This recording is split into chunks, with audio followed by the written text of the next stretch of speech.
पहले बात करते हैं मध्य प्रदेश में शुरू हुई प्याज पॉलिटिक्स की। एमपी में सूरज की तपिश से पारा 40 डिग्री पार है। इधर दूसरी तरफ सियासत का टेम्परेचर भी हाई है। खास बात यह है कि राजनीति के बढ़ते तापमान की वजह प्याज और उस पर कसा गया शाही तंज है। दरअसल केंद्रीय मंत्री ज्योतिरादित्य सिंधिया ने गर्मी के मौसम में जेब में प्याज रखने की बात कही थी, जिसके बाद पूर्व सीएम दिग्विजय सिंह ने सिंधिया पर तारीफ भरा तंज कस दिया। उन्होंने एक्स पोस्ट में कहा कि बीजेपी के सभी नेताओं को महाराज से सीखना चाहिए। सभी बीजेपी नेताओं को अपनी एयर कंडीशनर कार वापस दे देनी चाहिए और उन सभी को अपनी जेब में प्याज लेकर चलना चाहिए। ज्योतिरादित्य सिंधिया, जिनका जन्म इतने बड़े राजघराने में हुआ है, वो जिस सादगी का परिचय दे रहे हैं, उसकी जितनी प्रशंसा की जाए वो कम है। में प्याज ले जाओ, कुछ नहीं होने वाला तुमको। और ना मेरी गाड़ी में एयर कंडीशन चलती, ना एसी के वातावरण में मैं बैठता हूँ। और जब लोग मुझसे पूछते हैं कि मई जून के माह में भी 51 डिग्री की गर्मी में, मैं कहता हूं कि ये चंबल की चमड़ी है।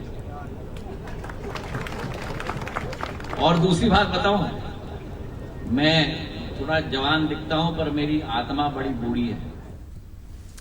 और इसी पर ज्यादा बात करेंगे। सीधे रुक करते सहयोगी सूरज शर्मा हमारे साथ जुड़ गए हैं। सूरज, एक नई पॉलिटिक्स मध्य प्रदेश की सियासत में है और वो है प्याज पॉलिटिक्स। एक तरफ राजा, दूसरी तरफ महाराजा, और एक ने सभा को संबोधित करते हुए सलाह दी कि गर्मी से बचना है तो प्याज रख लीजिए। दूसरी तरफ महाराजा की जगह राजा सलाह दे रहे हैं तमाम बीजेपी नेताओं को कि जब महाराजा ऐसी सादगी अपना सकते हैं तो फिर बीजेपी के नेता क्यों नहीं।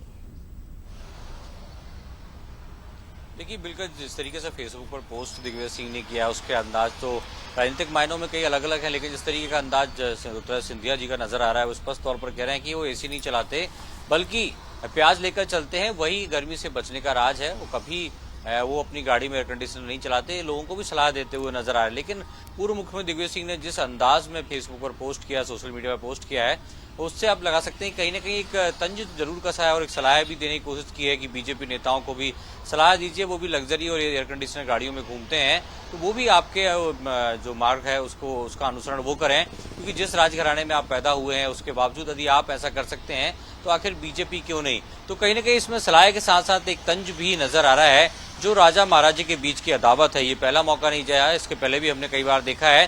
दोनों एक दूसरे को अलग अलग तरीके से कहीं ना कहीं एक दूसरे पर जिस तरीके से एक सॉफ्ट अंदाज में तंज कसते नजर आते हैं, तो महाराज और राजा की अदावत पुरानी है, जो लगातार हम देख रहे हैं। जब वो भारतीय जनता पार्टी में शामिल हुए थे, उसके बाद से लगातार सोशल मीडिया पर इस प्रकार की अदावत देखने को मिलती है।